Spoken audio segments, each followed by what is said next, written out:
talk about my research that I did a few months back before I graduated. I got to work on this really, really neat project that got me to dive into the history of my alma mater, my now alma mater, which is really, really amazing. And I fell in love with this church, which Choice Street Historic Church, which y'all may have seen as you drive through town, probably quite frequently, is now owned by the University of North Georgia. And so the art department wanted to do a research project to potentially start some historic preservation for the building.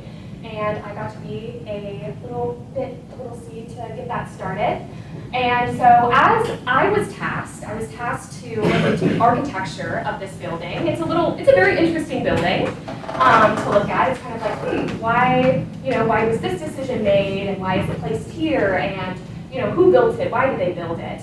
As I was going through all of these different questions, I was like, I think there is a bigger story than just the bricks and the windows and the steeple. And I found a very distinct connection between Colonel Price, the founder of the North Georgia Agricultural College, and this church. He was a Christian, and that was a very big part of his life, which also goes into wanting to construct this beautiful structure you see today. So Colonel Price, a little bit about him.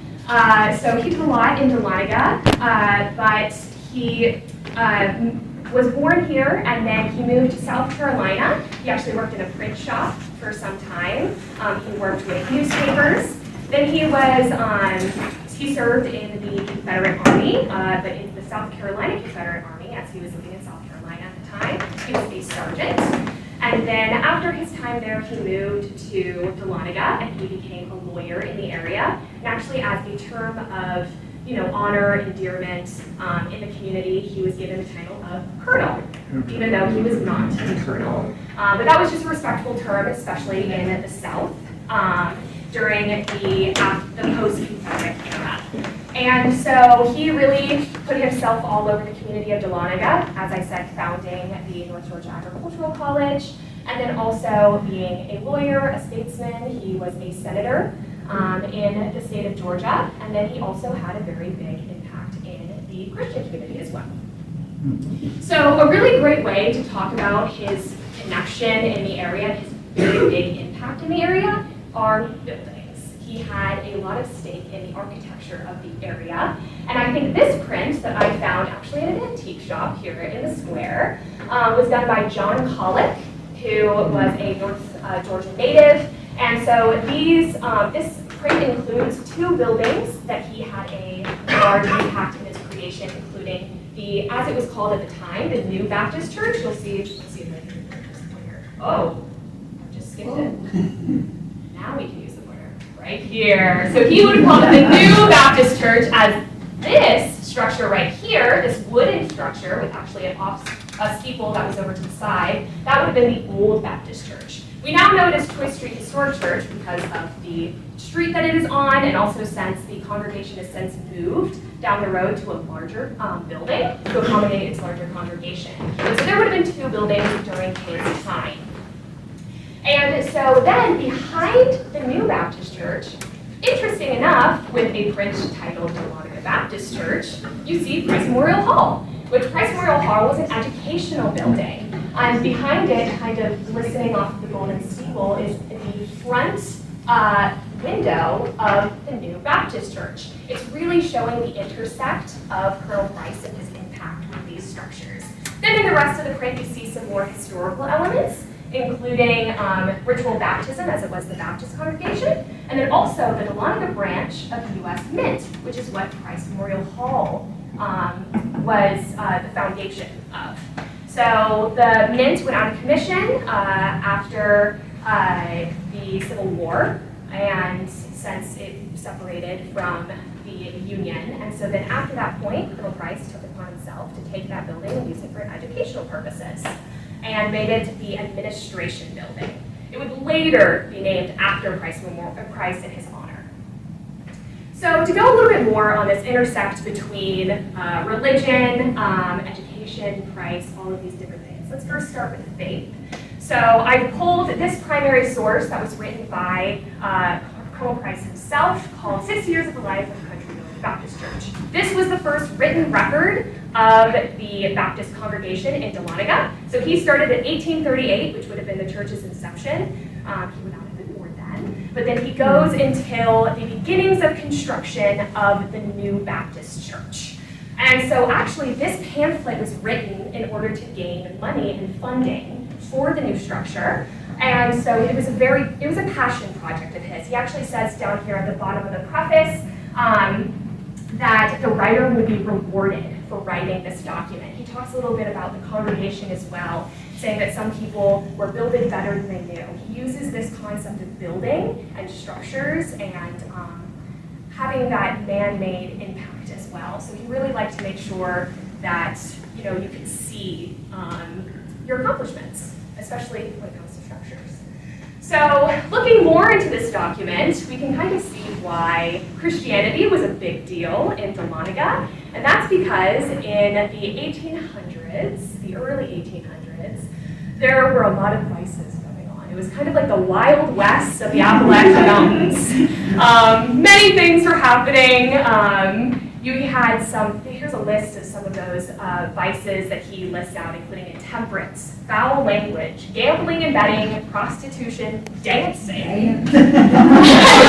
Also wife beating, very unfortunately. Some of these things would have gotten excommunicated from the church. They really had these strict rules on being in the church. They like to make sure that people are up to moral standards and living their lives to the best of their ability.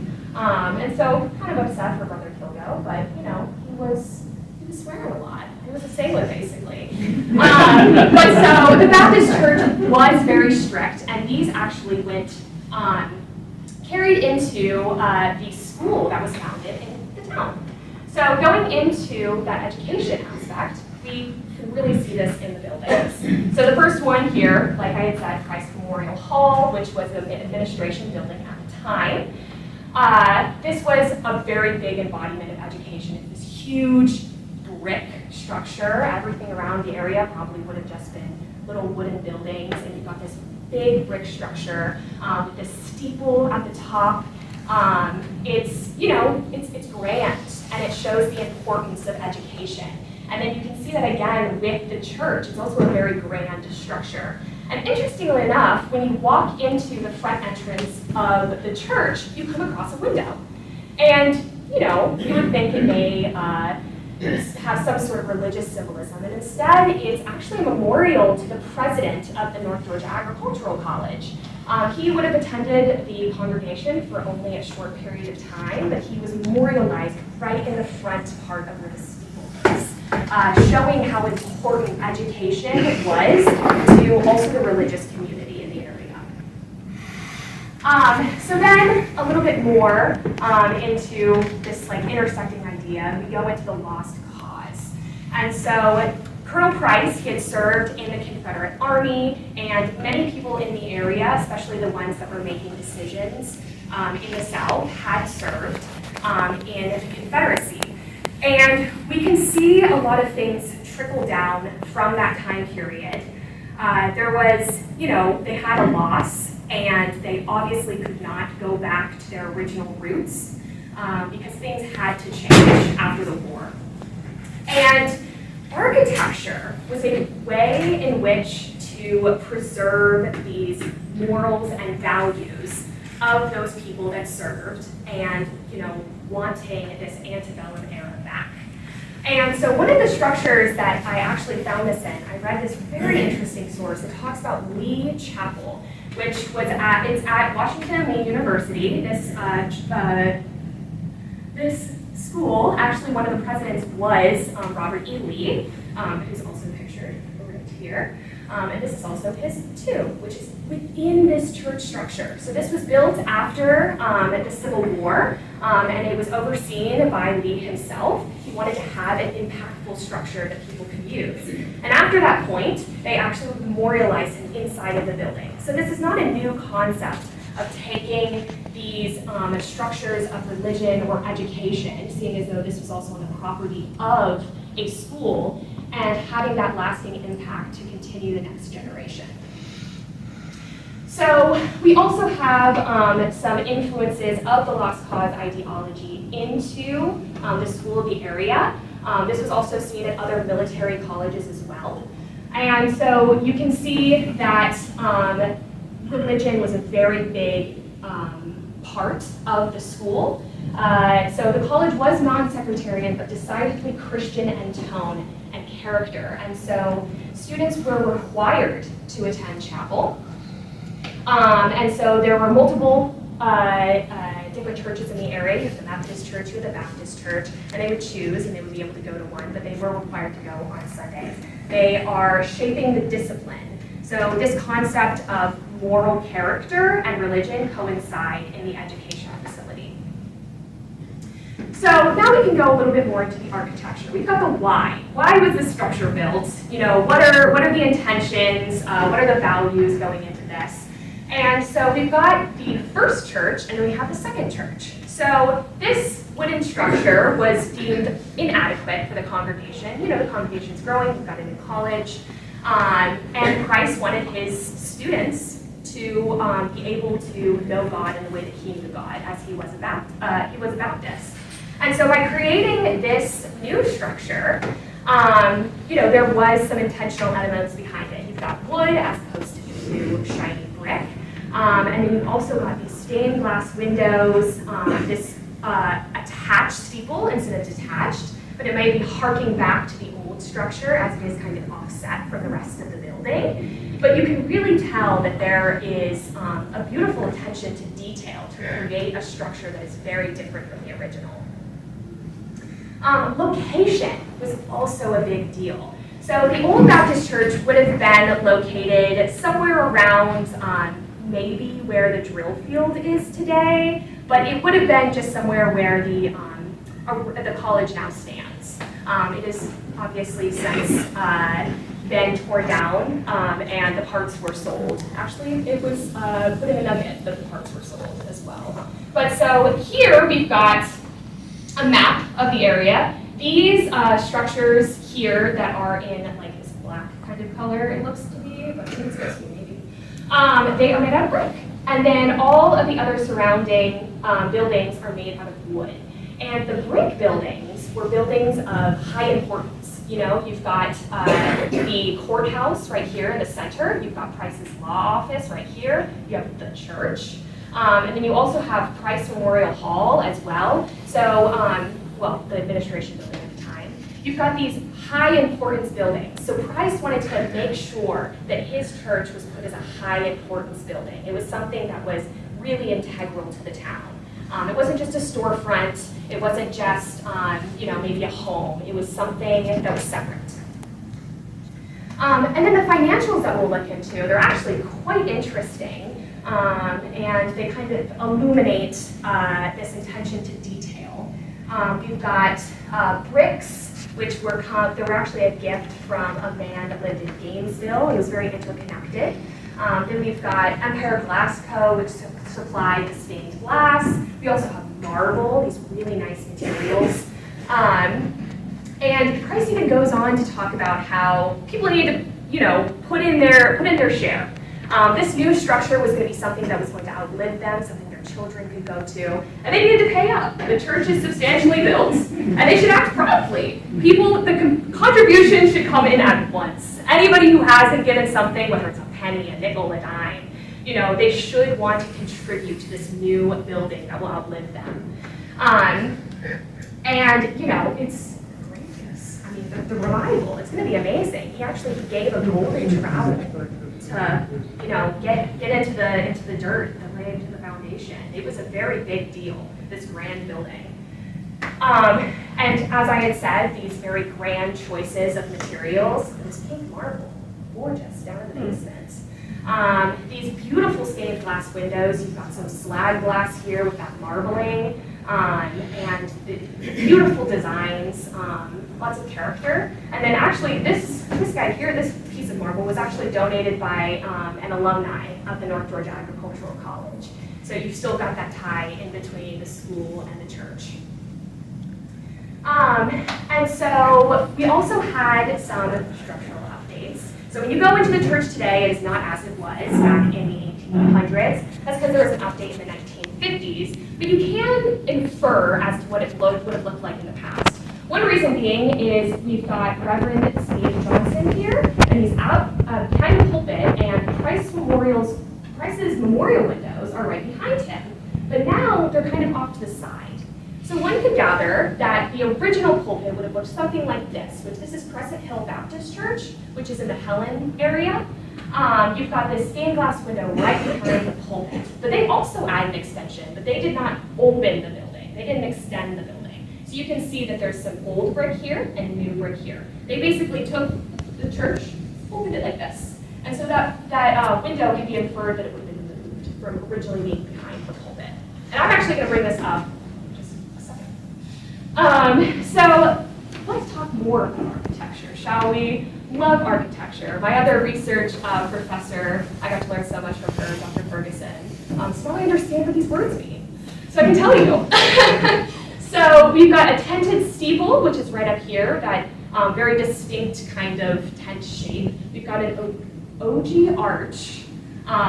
These are also contributions from my professor, Dr. Bozzie Harris, as well. So brilliant. An ogee arch here, we've got, it's kind of like curved and then it points at the top. This is what you see right at the front entrance of the church. We've got gabled windows, so those are those kind of triangular set windows. You've got multiple of them off to the sides, as well as this very large one in the front. And then also an oculi, which is this circle right here in the front, and then it kind of goes around the rest of the, where's the building? So I added a comparison as well to the church that I mentioned previously, Crescent Hill Baptist. They also have some gabled windows, a slightly tinted steeple, you could, very slightly, but has some similar elements. We have this Gothic, this Carpenter Gothic revival starting with a lot of church architecture at the time. And you can see this dotted across the landscape, particularly in itself. So one thing that I wanted to mention as well is that there seems to be an intentional design within the structure. And so I added this drawing here of what seems to be an intentional placement of some memorial windows. So the Price memorial windows here were added later, but they end up going into a triangular shape with these two original windows, which are the Lewis memorial window, and then also one that I will mention in just a second, the Sainted Mothers window as well. And they add into this triangular shape where you kind of look through the space. And you see all of these people that are memorialized in the building that are acting as mentors to the congregation. So I'll start with the Sainted Mothers window, which is actually kind of fun since I now live in Athens. I got to visit the grave of one of these women. I went to the Bowen County Cemetery. It was boiling hot, but very fun. And so I got to take a picture of her grave. There might have been, according to this Athens newspaper, there might have been a flub with her date of death. Who knows? It was the 1800s. But that is kind of an interesting little tidbit as well. But these women, nonetheless, were looked up highly by specifically, more than likely, William Pierce Price, as these women would have been connected to him actually by blood in some cases. So Martha Carolyn Martin would have been related to his wife, and then Sarah Williams Price would have been related to him.